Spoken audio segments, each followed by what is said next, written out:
Force cancellation of official meeting sparked speculation in international media. Where is the Burkina Faso leader? Headlines dominated the front pages. Only 3 people knew the truth: Traoré, his private doctor, and a nurse working for French intelligence. When the diagnosis was made, the doctor had advised Traoré to rest. But Traoré's response was unexpected. No, if these are my final days, I will spend them executing a plan that will forever change Africa's future. The absence of IbrahimTraore from public view had reached its 11th day. In the marble halls of foreign ministries from Paris to Washington, intelligence analysts scrutinized satellite imagery of Burkina Faso's presidential palace, tracking movement patterns and visitor logs, searching for clues to explain the sudden disappearance of Africa's young leader. Could be a coup, suggested a junior analyst at the CIA's Africa desk, presenting a time-lapse of vehicular activity at military installations surrounding Ouagadougou. No unusual troop movements countered his supervisor, and the cabinet is continuing routine functions. Whatever's happening, the government apparatus seems stable. In Paris, at the headquarters of the day, France Foreign Intelligence Service, a different theory was gaining traction. Mathilde Fournier, Deputy Director for West African Affairs, reviewed a secure transmission from an asset embedded in Burkina Faso's presidential medical staff. We may have our answer, she told her team. Eyes fixed on the encrypted message, our source indicates Traoré went extensive medical tests. 9 days ago, results were classified at the highest level with access restricted. Tohist personal physician, Dr. Urago. Medical crisis. Asked her chief of operations. Fournier nodded. Potential utermino based on the security protocols active and the specialists consulted. If confirmed, this changes everything for regional stability. She didn't. The obvious implication hang in the air. The potential power vacuum that would follow Traoré's incapacitation or death represented both risk and opportunity for French interests in their former colony. Activate all assets in the region. Sure, I want confirmation on Traoré. Within 24 hours, what neither the Americans nor the French yet realized was that IbrahimTraore was neither incapacitated nor preparing to relinquish power. Instead, locked away in the secure wing of the presidential palace, with only his most trusted advisors, he was engaged in the most consequential work of his life, with a stopwatch ticking in the background. Marc Ouedraogo approached the guarded door to Traoré's private study, medical file clutched tightly against his chest. That 12 presidential guards, members of Theolite Red Beret, personally loyal to Traoré, nodded in recognition, allowing him to pass without inspection. As the president's personal physician for 3 years, he had become though the frequency of his visits in recent days had residue bros, even among the discreet security detail. Inside, he found Traoré not resting as advised, but standing before a massive map of Africa, colored pins marking locations across continent. The president didn't. Ernest Ouedraogo entered, continuing his conversation with Defense Minister Zongon, Foreign Minister. The meeting in Ouagadougou is confirmed. Traoré was saying, President Lorenzo has agreed to our terms for the diamond processing agreement. That gives us 3 of the 5 partners we need. Mr. President, interrupted Euro gently, I have your latest result. Traoré finally turned, his face betraying no emotion as he dismissed his ministers with a spittle nod. When the door closed, leaving doctor and patient alone, Traoré gestured to a chair. No improvement. Iasum, he asked. His voice matter of Arago shook his head. Opening the file. The treatment isn't working as we hoped. The adrenal carcinoma is aggressive, and the metastasis to the liver is accelerating. He slid a Sirisoft scan. Images across the desk. These comparison images show the growth over just 7 days. Traoré studied the image as if reviewing infrastructure plans rather than evidence of his body's betrayal. Prognosis. The doctor hesitated. The professional detachment he'd maintained through decades of practice. Momentarily, IbrahimTraore wasn't just his patient. He represented hope for a new era in Burkina Faso's history, one where the nation's vast mineral wealth might finally benefit its people, rather than foreign corporations. 6 months, he said, perhaps 8 with aggressive veteran, but that would significantly limit your ability to function in your role. Traoré absorbed this information, insolence, then returned to the map on Theolo. Then we have 6 months to ensure what we've started cannot be undone, sir, with proper rest and immediate treatment. Marc, Traoré interrupted, using the doctor's first name and unusual intimacy for the typical informal leader. We both know that Western hospitals would offer marginally better odds, perhaps a year instead of 6 months. but that would require leaving Burkina Faso, placing myself under foreign control, and abandoning the work thought matters most. He traced a line on the map connecting several resourceful African nations. This work reorganized Traoré's signature, achievement that been initiating the Pan-African Resource Sovereignty Initiative, an unprecedented coalition of mineral-rich nations collectively negotiating with global powers rather than being played against each other. The framework agreements had been signed, but the implementation infrastructure remained vulnerable, easy for foreign interests to dismantle if Traoré's guiding handy sapper too soon. The medications of prescribed will manage your and maintain your energy levels for now, the doctor said, accepting the decision. But the symptoms will become harder to conceal within 2 months, 3 at most. Then we accelerate the timeline, Traoré said simply, and we maintain absolute secrecy about my condition.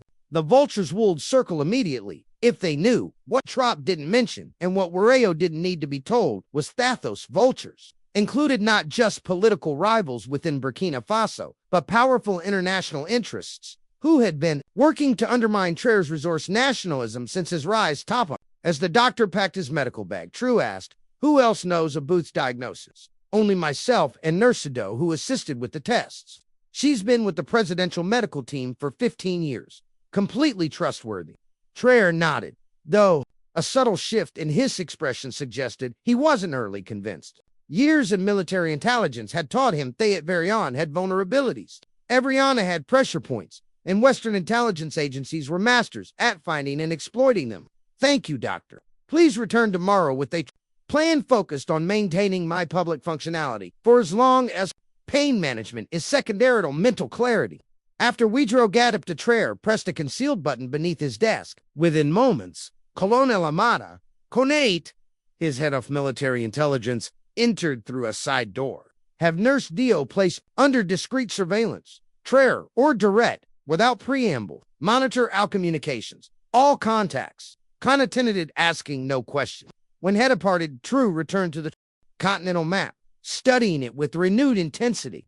The disease ravaging his body had just transformed from a personal tragedy into a strategic variable, one that required adaptation rather than son. What he couldn't now was that his instincts about Nurse Dio were correct.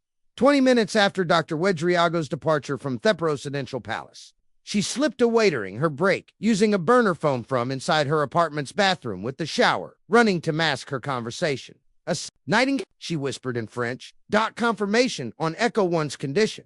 Terminal diagnosis. Adrenal carcinoma with metastasis, estimated 6 to 8 months. In Paris, Mathilde Fourier received the intelligence with mixed emotion. As a career DGSSE officer, she recognized the strategic opportunity presented by Traoré's impending incapacitation. Yet, as someone who had followed his trajectory from military officer to national leader, she held a grudging respect for what he'd accomplished. Understood, Nightingale continued, and report any changes in treatment or condition. Priority information is who knows about the diagnosis and any succession planning. After ending the call, Fournier immediately contacted her superior.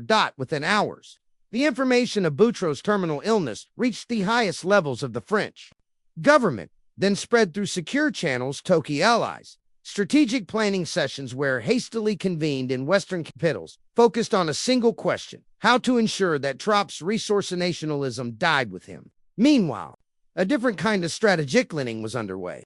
Over the following days, Traoré maintained a punishing schedule, meeting with key ministers and military officials, often working through the night despite Dr. Arago's objection. The presidential secretary detail noticed their leaders increased coffee consumption and theater circles forming beneath his eyes, but attributed them to the intensity of his current project. 2 weeks after his diagnosis, Traoré convened a highly secure meeting in the underground facility being the presidential palace. Theron was swept for surveillance device 3 times before the attendants arrived. The leaders of Mali, Niger, and Chad, fellow resource-rich nations that had joined Burkina Faso's inside the Vlong, with ministers from South Africa and Angola. "Gentlemen," Traoré began, after security protocols were complete, Erdemline has changed. The implementation phase for the Resource Sovereignty Initiative must be completed within 4 months, not the 18 we originally planned. President Goids of Mali leaned forward. "That's an extremely aggressive isolation. Ibrahim, the processing facilities, the financial infrastructure, The security engines. It took decades for Western powers to build these systems. We're trying to create in a fraction of that time, we don't have a choice, Traoré replied simply. He did not share his diagnosis. That information remained too sensitive, too likely to destabilize the coalition. But his tone conveyed the non-negotiable of the new timeline. For the next 6 hours, they restructured plans, reallocated resources, and committed to extraordinary measures. South Africa would fast-track construction of processing facilities for strategic mineral. Angola would accelerate the banking infrastructure necessary to Western financial systems. Mali, Niger, Chad, and Burkina Faso would denigrate their security operations to protect the physical infrastructure from sabotage or military intervention. As the meeting concluded, Gita pulled Traoré said, Ibrahim, you've led this coalition brilliantly, but this acceleration, it concerns me. Not just practical challenges, but what it suggests about your confidence in the future. Traoré met his counterparts Gaz directly. The future belongs to Thasuhu. Act decisively in the present. Mafray into the window for establishing African resource. Sovereignty is narrow. Western powers and their corporations are already mobilizing against us. We either move with unprecedented or we lose this opportunity. 4 generations after the African leaders deported Colonel Kate, approached Traoré. An update on Nurse Dio confirmed DGSC assets. Sir, encrypted communication to Paris, same day as your diagnosis. We've been feeding her controlled information since. Nothing about today's meeting or accelerated timeline. Traoré nodded, unsurprised. Let her continue declining health. It will make them complacent, thinking they can simply wait for nature to accomplish what their economic warfare could not. The next phase of Trop's plan involved a series of surprising diplomatic and economist initiatives that bewildered Western intelligence agents. Rather than consolidating power, as expected of aiding leader, he appeared to bet deliberately, diffusing it, establishing robust institutional frameworks that could function without him. He created the African Mineral Processing Authority, a body with headquarters in Ouagadougou, but with operations and leadership distributed across participating nations. No single nation or coup d'etat. He established the Sankara Sovereign Wealth Fund, named for Burkina Faso's revolutionary leader, Thomas Sankara Tominage, resource revenues with oversight mechanisms that required consensus from nations, preventing any one leader from being bribed or coerced. Most significantly, he initiated the training for African resource management, rapidly identifying and developing young African experts in mining, engineering, finance, security, and diplomacy, creating the human infrastructure necessary for true resource independence. 3 months after his diagnosis, Traoré's physical decline came impossible to fully conceal. Public appearances were with controlled lighting and increasingly from seated positions. Ouagadougou's cocktail of medications maintained his mental acuity, but the weight loss and occasional tremors fueled rumors. Western intelligence agencies, believing these simply needed to wait for biological, remove their problem, missed the significance of what was happening.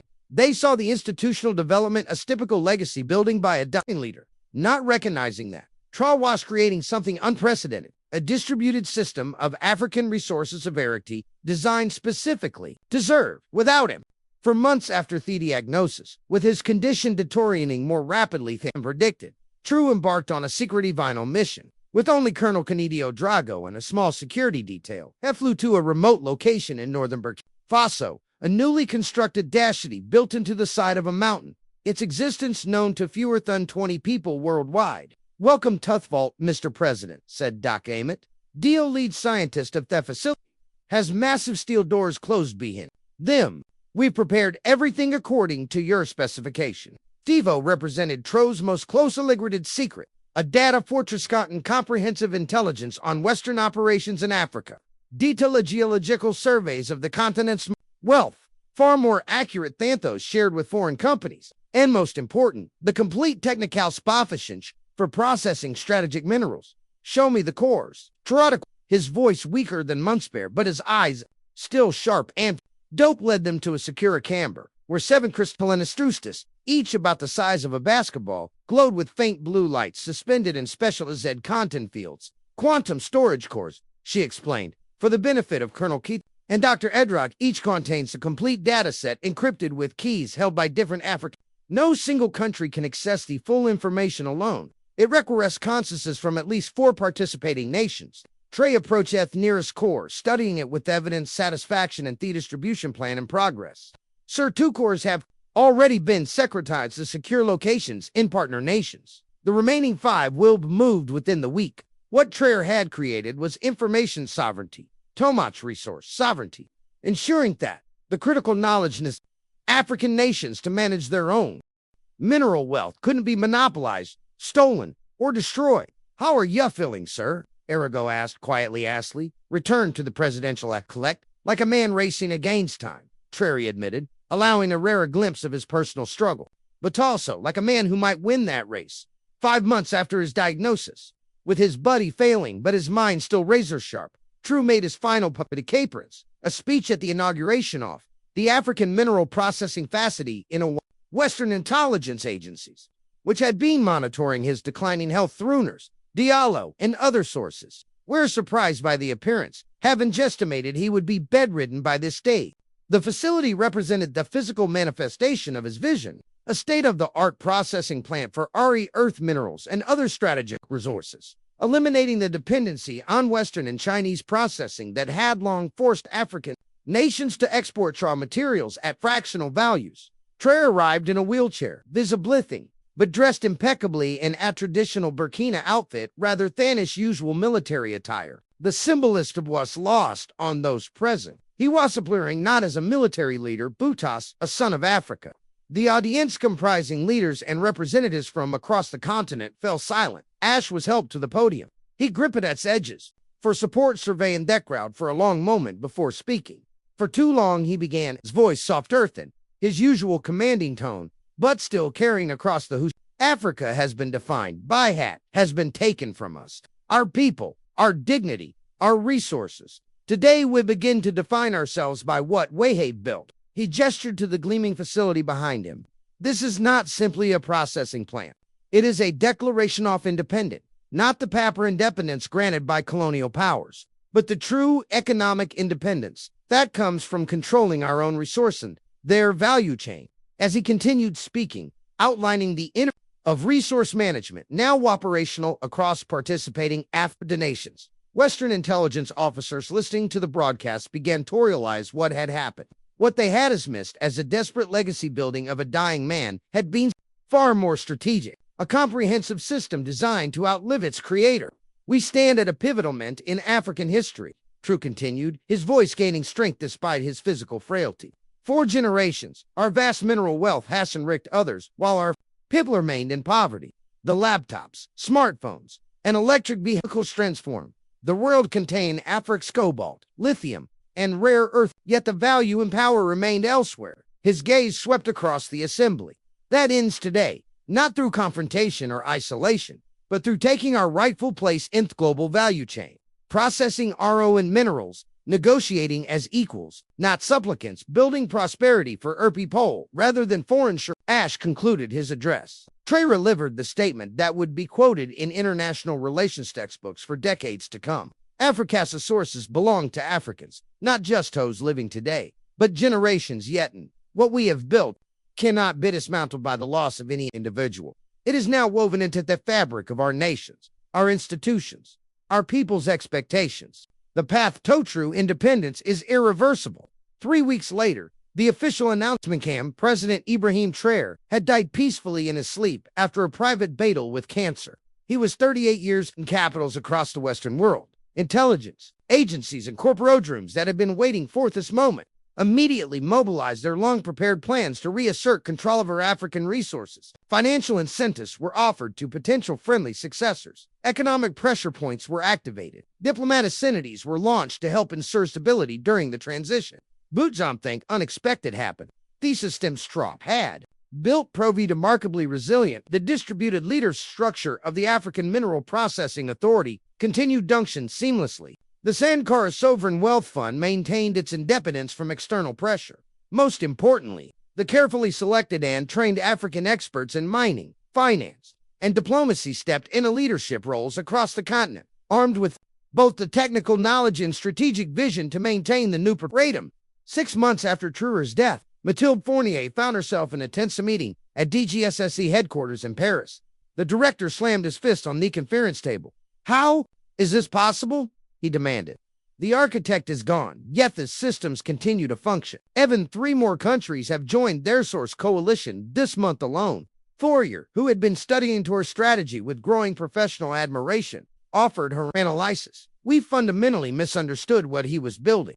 So we thought, who was constructing a personality-driven ton that would collapse without him. What he actually created was an institutional framework specificality to survive his absence. She slid several documents across the table. Intelligence reports from across Africa showing the continued consolidation of resource sovereignty initiative.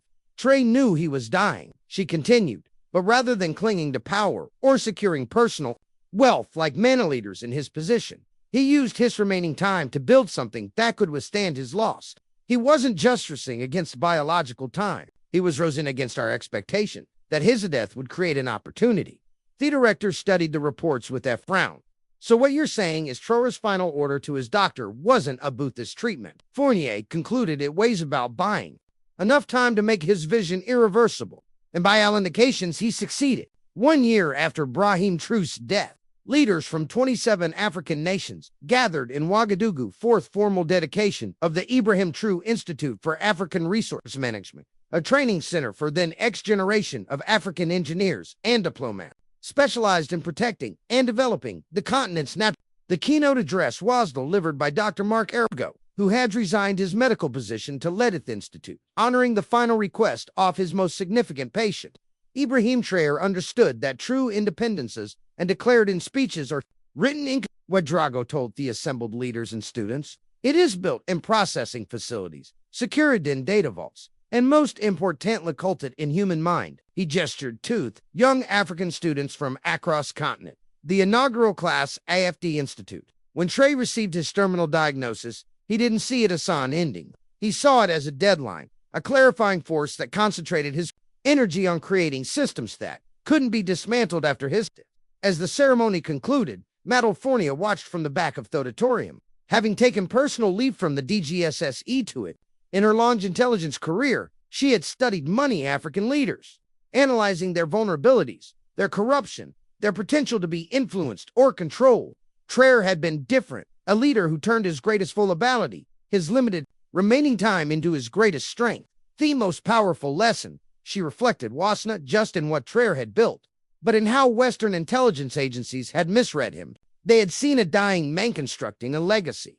What he had actually been building was a future, one designed specifically to continue without him. The strategic brilliance wasn't in defying death, but in ensuring that what mattered most would survive. In his final months, facing the ultimate deadline, IbrahimTraore had transformed a terminal diagnosis from a personal tragedy into the catalyst for his continent's economic liberation. Perhaps the most extraordinary act of leadership in modern African history.